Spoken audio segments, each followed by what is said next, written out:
नमस्कार। Economics Awadh classes YouTube channel पे आपका स्वागत है। आज की क्लास में हम लोग अर्थशास्त्र से संबंधित 25 बहुविकल्पी प्रश्नों को सॉल्व करेंगे। यह प्रश्न TGT, PGT, net, KVS, NBS, GIC एवं झारखंड प्रवक्ता परीक्षा के लिए महत्वपूर्ण हैं। तो आज के प्रश्न देखते हैं। पहला क्वेश्चन है, उत्पादन के साधनों की मांग कहलाती है बाजार मांग, व्युत्पन्न मांग, मौलिक मांग, मूलभूत मांग। तो उत्पादन के साधनों की मांग व्युत्पन्न मांग कहलाती है। एक का बी सही हो जाएगा। 2, उत्पादन समाप्ति प्रमेय संबंधित है हाइबरलर से, एपी लर्नर से, हैरडोमर से, कोई नहीं। तो उत्पादन समाप्ति प्रमेय जो है यूलर प्रमेय को कहा जाता है। तो इसमें ऑप्शन में नहीं है, इसलिए इसका डी आंसर सही हो जाएगा। अगला 3 नंबर क्वेश्चन, किसी फर्म का खंड सम बिंदु व्यक्त करता है फर्म के अधिकतम उत्पादन की स्थिति को, न्यूनतम लाभ की स्थिति को, शून्य लाभ की स्थिति को, अधिकतम लाभ की स्थिति को। तो किसी फर्म का खंड सम बिंदु शून्य लाभ की स्थिति को व्यक्त करता है। 3 सी सही हो जाएगा। 4, यूलर के प्रमेय का संबंध है। तो यूलर के प्रमेय का संबंध वितरण के सिद्धांत से है। 4 बी सही हो जाएगा। 5, अर्थशास्त्र में श्रम विभाजन का सिद्धांत सर्वप्रथम किसने दिया? एडम स्मिथ, मिल, रिकार्डो। तो अर्थशास्त्र में श्रम विभाजन का सिद्धांत सबसे पहले प्रोफेसर एडम स्मिथ द्वारा दिया गया। तो इसका आंसर ए हो जाएगा। क्या है श्रम विभाजन और इसके क्या लाभ हैं, जान लेते हैं। जब किसी कार्य को छोटे छोटे अथवा तर्कसंगत टुकड़ों में बांटकर हर भाग को करने के लिए अलग अलग लोगों की नियुक्ति की जाती है, तो इसे श्रम विभाजन या विशिष्टीकरण कहते हैं। इसका प्रयोग सर्वप्रथम एडम स्मिथ ने किया था। जैसे मान लेते हैं कि एक ट्रैक्टर का निर्माण करना है, तो ट्रैक्टर के निर्माण के लिए, उसके हर पार्ट के निर्माण के लिए अलग अलग व्यक्ति, अलग अलग मशीन का व्यक्ति का चयन किया जाए। जो व्यक्ति जिस कार्य में निपुण हो उस व्यक्ति को वह कार्य दिया जाए। जिससे क्या होगा, क्या लाभ होंगे? उत्पादकता में वृद्धि होगी, लागत में कमी आएगी, श्रमिक दक्षता में वृद्धि होगी, काम सीखने में कम समय लगेगा और एक ही काम बार बार करने से उस काम को जल्दी करने के तरीके निकलेंगे। तो यह लाभ होंगे श्रम विभाजन के। अगला question 3 number question, 6 number question, अतिरेक मूल्य सिद्धांत का प्रतिपादन किया रोस्टो ने, माल्थस ने, मार्क्स ने, कोई नहीं। तो अतिरेक मूल्य सिद्धांत का प्रतिपादन मार्क्स द्वारा किया गया था। क्या है अतिरेक मूल्य का सिद्धांत? वस्तु के विनिमय मूल्य और श्रमिकों द्वारा प्राप्त मजदूरी में अंतर को अतिरेक मूल्य कहा जाता है, जिसका प्रतिपादन प्रोफेसर कार्ल मार्क्स ने अपनी पुस्तक दास कैपिटल में किया था। अगला 7 नंबर क्वेश्चन,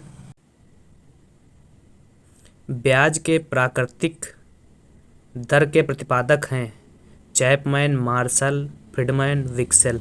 तो ब्याज के प्राकृतिक दर के प्रतिपादक विक्सेल हैं। 7 डी सही है। 8, रिकार्डो के लगान सिद्धांत में जिस भूमि पर शून्य लगान मिलती है उसे क्या कहते हैं? सीमांत भूमि कहा जाता है। रिकार्डो के अनुसार लगान बराबर होता है अधिसीमांत भूमि की उपज माइनस सीमांत भूमि की उपज। तो इसलिए इसका आंसर जो होगा 8 नंबर क्वेश्चन का, वह होगा सीमांत भूमि की उपज।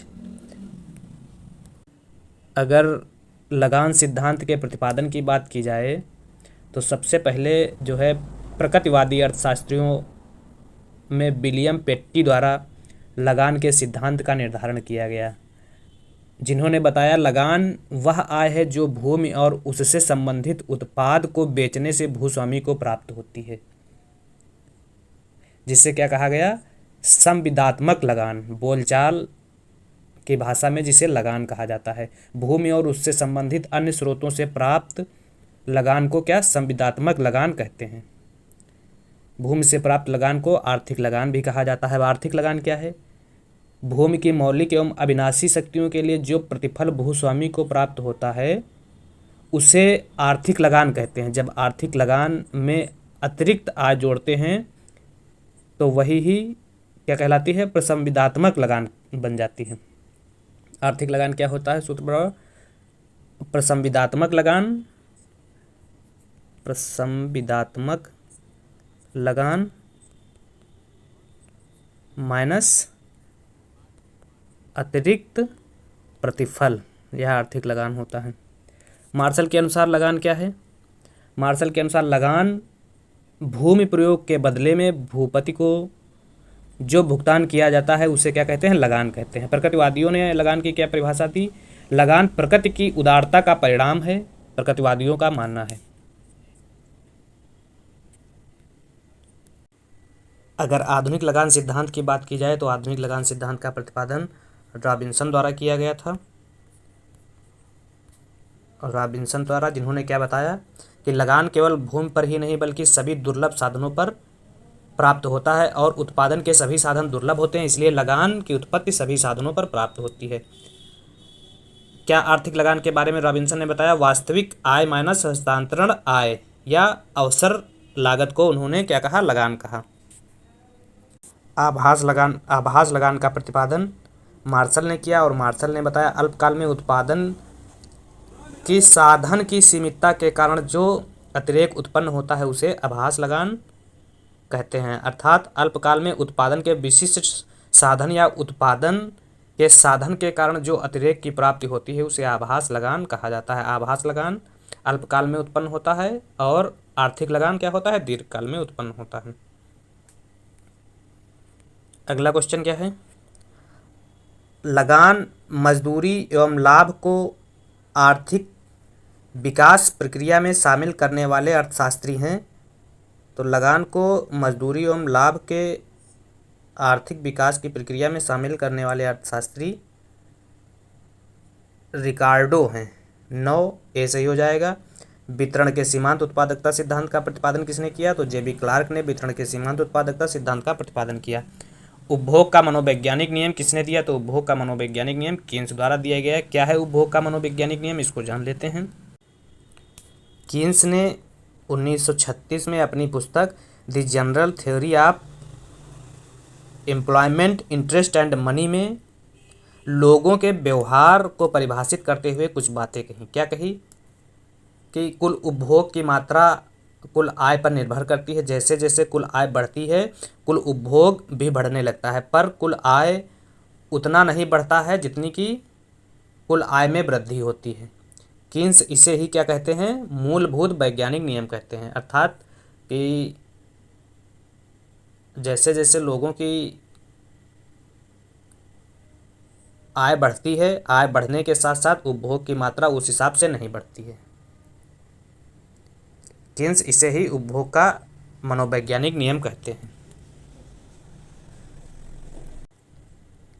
कीन्स का मनोवैज्ञानिक नियम उस अर्थव्यवस्था में लागू होता है जो पूंजीवादी होती हैं, जहां सरकारी हस्तक्षेप कम पाया जाता है, अर्थात अहस्तक्षेप की स्थिति पाई जाती है, वहां कीन्स का मनोवैज्ञानिक नियम लागू होता है। कीन्स के मनोवैज्ञानिक नियम के अगर सार की बात की जाए तो जब लोगों की आय बढ़ती है तो उसका उपभोग भी बढ़ता है, लेकिन उतना नहीं बढ़ता है जितनी की आय बढ़ती है।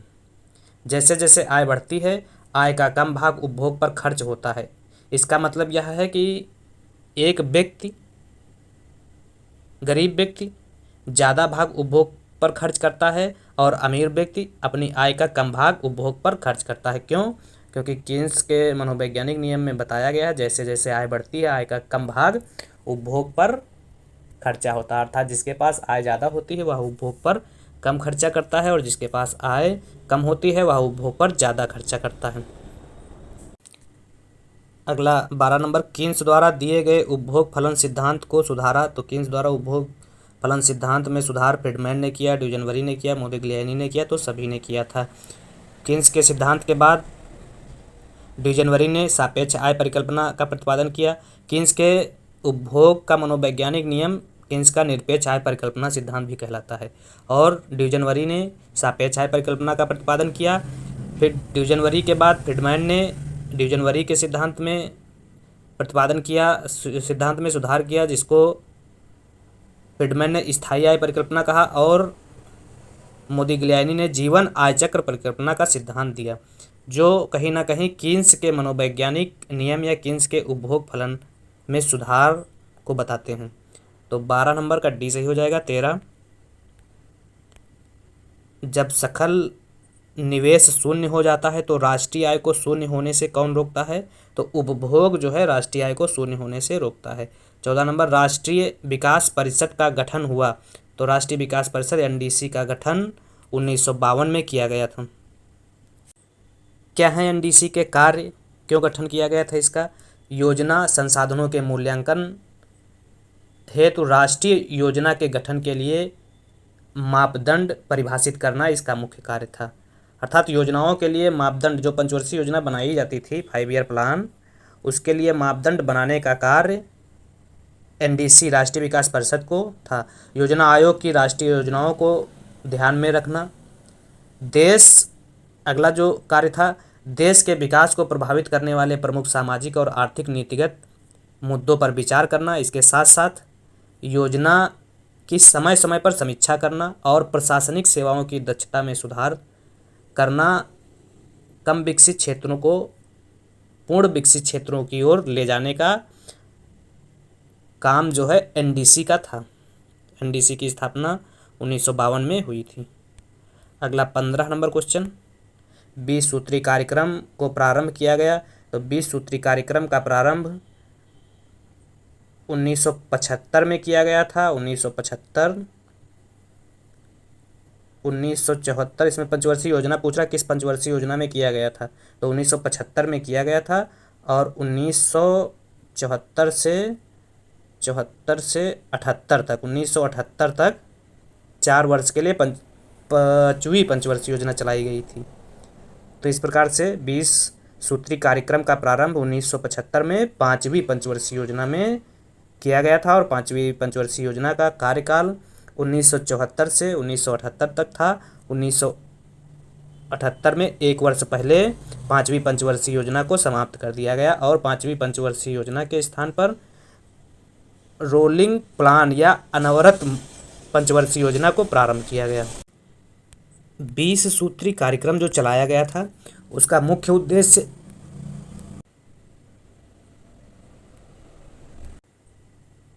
पिछड़े एवं निर्धन व्यक्तियों के जीवन स्तर में सुधार करना था, गरीबी उन्मूलन था और सुशिक्षित एवं जिम्मेदार नागरिक बनाने पर जोर देना था। 20 सूत्री कार्यक्रम में इसमें 20 प्रमुख क्षेत्रों को ध्यान में रखते हुए कार्य किए गए थे। अगला क्वेश्चन, अनवरत योजना भारत में लागू की गई थी। तो अनवरत योजना, लगातार चलने वाली योजना को अनवरत योजना कहा गया था। पहले 1 वर्ष के लिए बनाई गई थी, फिर उसके बाद इसको धीरे धीरे दीर्घकालीन रूप दिया गया। और अनवरत या योजना या रोलिंग प्लान जो है गुरनार मिर्डल द्वारा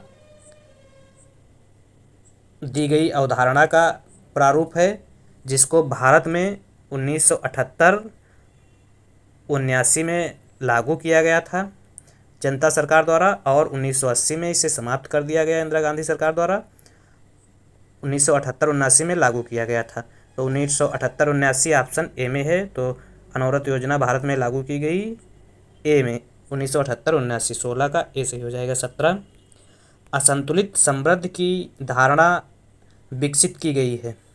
तो असंतुलित समृद्धि की अवधारणा जो है हर्षमैन द्वारा दी गई थी।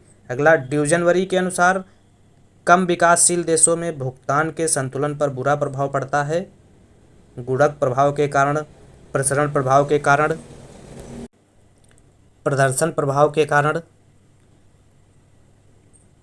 प्रतिवाही प्रभाव के कारण। तो ड्यूजनबरी के अनुसार विकासशील देशों में भुगतान के संतुलन पर बुरा प्रभाव पड़ता है प्रदर्शन प्रभाव के कारण।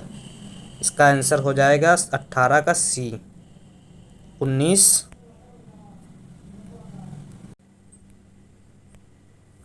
The problem of capital formation in the under development economy के लेखक कौन है? तो नर्ग्स हैं इस बुक के लेखक। 19 सी हो जाएगा। 20 भारत के राष्ट्रीय आय में सबसे बड़ा हिस्सा है, तो भारत के राष्ट्रीय आय में सबसे बड़ा हिस्सा सेवा क्षेत्र का है, लगभग 53% के आसपास है। कृषि का 18% के आसपास है और उद्योग का जो है 28% के आसपास जीडीपी में योगदान है। तो 20 का सही आंसर डी हो जाएगा। अगला क्वेश्चन 21 नंबर, दोहरी गणना से आशय है उत्पादन की एक से अधिक बार गणना, यही सही है, ये सही हो जाएगा। दोहरी गणना का मतलब होता है उत्पादन की या उत्पाद की एक से अधिक बार गणना। अगला, निम्न चित्र में रैचेट प्रभाव प्रदर्शित किया गया है, तो रैचेट प्रभाव E2 से C2 बिंदु पर जाने को रैचेट प्रभाव कहा गया। 22 ऐसे हो जाएगा। 23, राष्ट्रीय आय की गणना कितनी अवधि के लिए की जाती है? राष्ट्रीय आय की गणना 1 वर्ष की अवधि के लिए की जाती है। एनएनपी बराबर होता है, तो एनएनपी बराबर होता है जीएनपी माइनस घिसावट व्यय। 24B सही हो जाएगा। 25, राष्ट्रीय आय समिति 1949 के अध्यक्ष थे P C Mahalanobis, V K R V Rao, K C Pant, D R Gadgil. तो राष्ट्रीय आय समिति 1949 के अध्यक्ष पीसी महालनोबिस थे। 25 ए सही हो जाएगा। इस प्रकार से आज की क्लास में हम लोगों ने 25 बहुविकल्पी प्रश्नों को सॉल्व किया।